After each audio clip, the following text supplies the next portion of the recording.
Right, well, pretty sure this is going to start some debate in the comments. So, as you probably guessed from the title / thumbnail of this video, we're talking about COVID-19, specifically COVID and airsoft, and even more specifically, COVID and going to play airsoft, because now we can do that legally. Apparently the laws are, well, the lockdown is being relaxed enough to do that and sites are opening back up again. But I think the key thing I need to stress now is I'm not an expert in anything to do with COVID. I'm not an expert in politics, I'm not an expert in healthcare, I'm not an expert in disease prevention. I'm just talking through my thoughts on it and a couple of other people's thoughts on it and my experiences, because I was invited to and attended the COVID test day at Gunman Tuddenham to see whether or not they can operate the site safely in the COVID lockdown environment. Well, not lockdown, but the COVID environment. I think the key thing we need to stress right now, before we even talk about thinking about playing, is COVID is still a very real threat to everyone.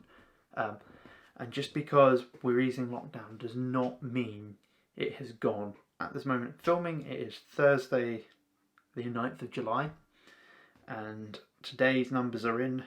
So far there have been over 250,000 confirmed COVID cases in the UK, over 44,000 deaths and over 85 deaths today. So it is still a very real thing. With that being said, sites are open again and the lockdown rules seem to let it happen. And I've looked at them today and it does say businesses and venues can allow groups of more than 30 people so long as they follow the law.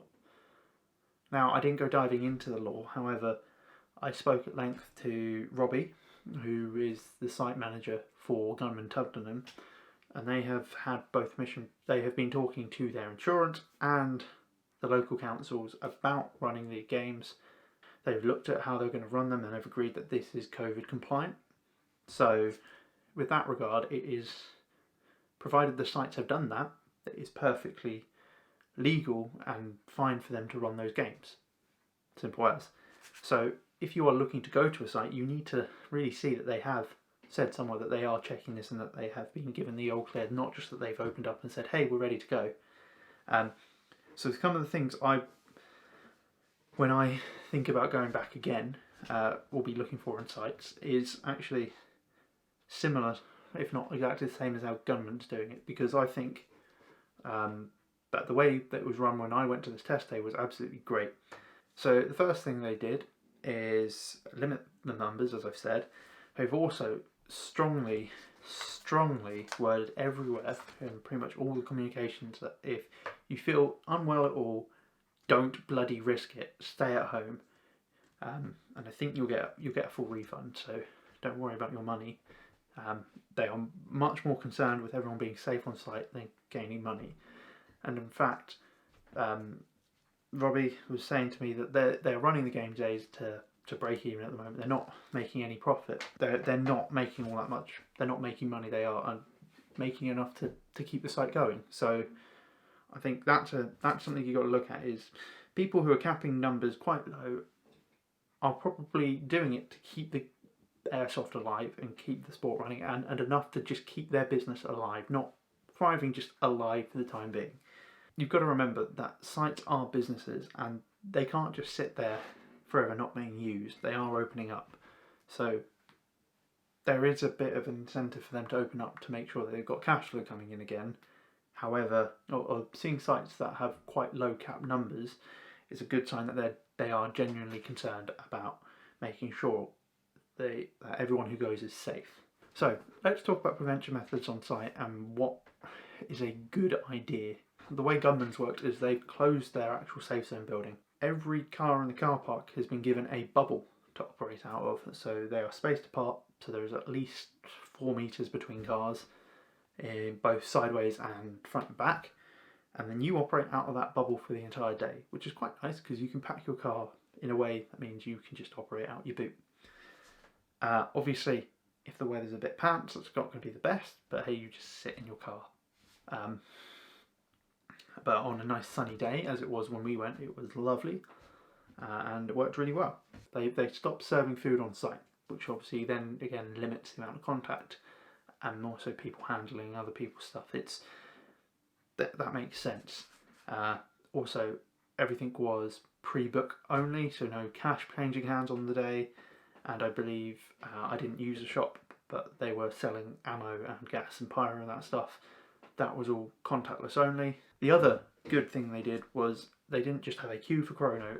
Everyone got assigned into a group.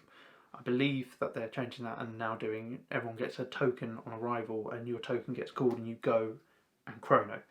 That stops queuing. That stops interaction between people. They also insisted quite heavily to bring your own soap and hand sanitizer, and make sure that you're constantly hand sanitizing. They also insisted on full face to, again, I know it's not medical mask, but full face protection will at least help limit the amount of COVID spread. Out in the game zones, what did they do? Obviously, number one, knife kills, gone. Nope, obviously not. Number two, they reduced the complexity of gameplay. So there's no objects in play. There's no go here, go do that. It was very simple, like capture the flag styles. Whoever's nearest to the flag at the end of the game captures that flag, or kind of rolling attack defense style. So push up, and then when your team was within a distance from the flag for a certain amount of time, that was then captured. Then you moved on to the next objective, and then just team deathmatch. So there was no complex go pick up this object, move it here, go get this from this and do that and that. So you weren't handling other people's stuff. The only stuff you were touching was your rifle and the ground when you fell into it.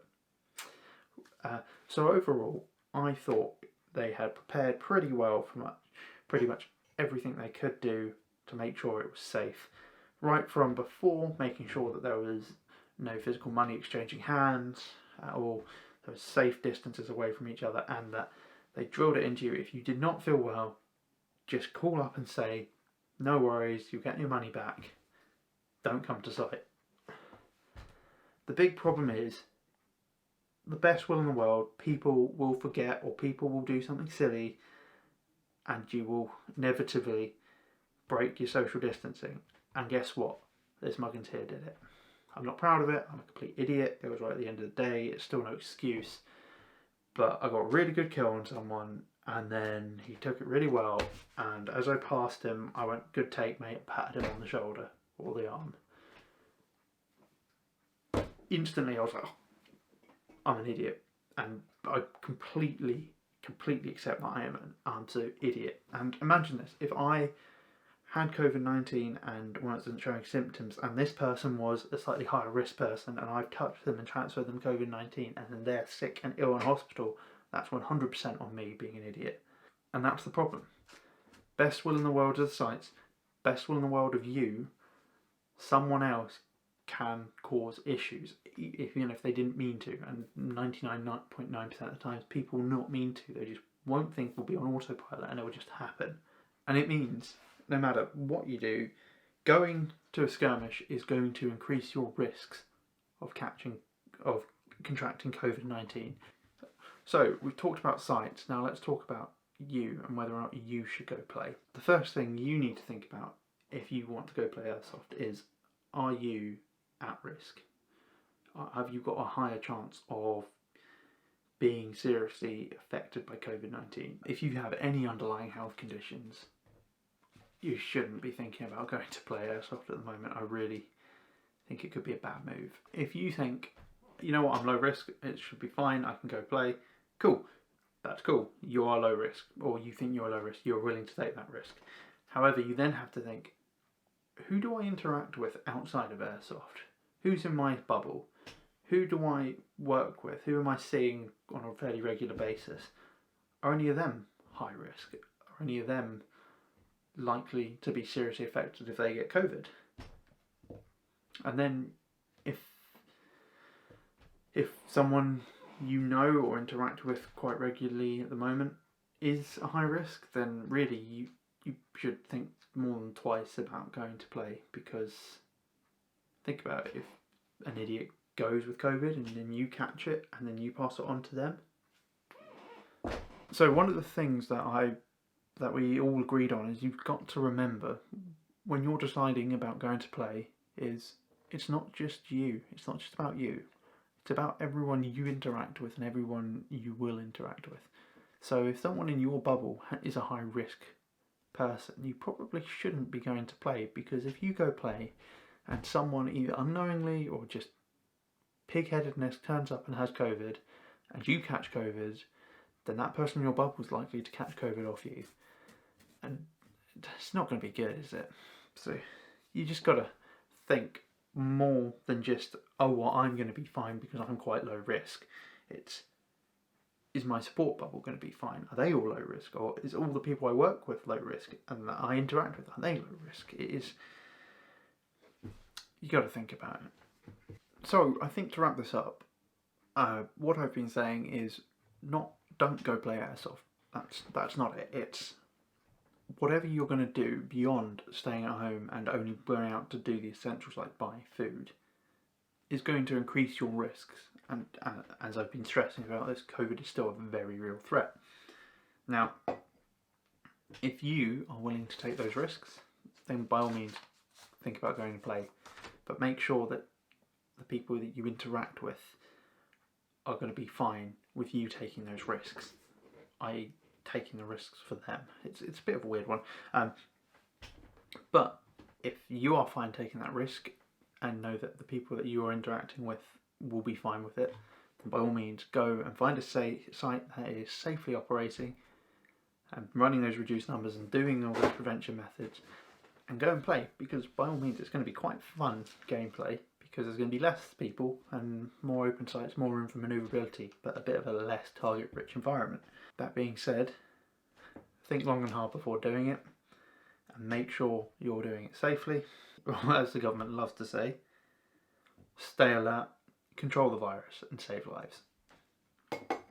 And on that bombshell, thank you very much for watching. If you made it this far, drop a comment down below what you think about the issue. I'm sure there's going to be raging wars that I've sparked by saying, hey, maybe you can go play. Obviously, one of the things I do recommend doing is checking out the UKAPU's guideline on it. That's the United Kingdom Airsoft Players Union. They've been pretty much on point the entire way through this pandemic, talking about why we shouldn't be playing and why maybe we might be able to play now. Although their stance is they're not going to risk it for the time being, but they do have a very good page dedicated to advice about what you should think about before playing. A link for that will be in the description below.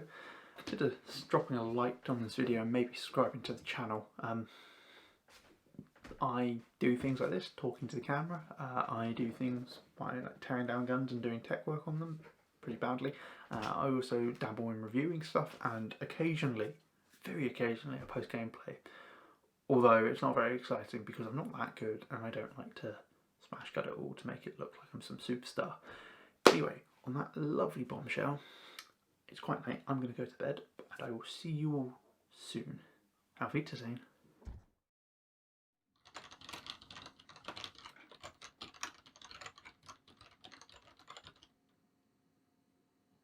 You're still here? But the video's over. It's done. Go home. Oh wait, before you do, instead, why don't you consider watching one of my other videos, or even subscribing on the link down below.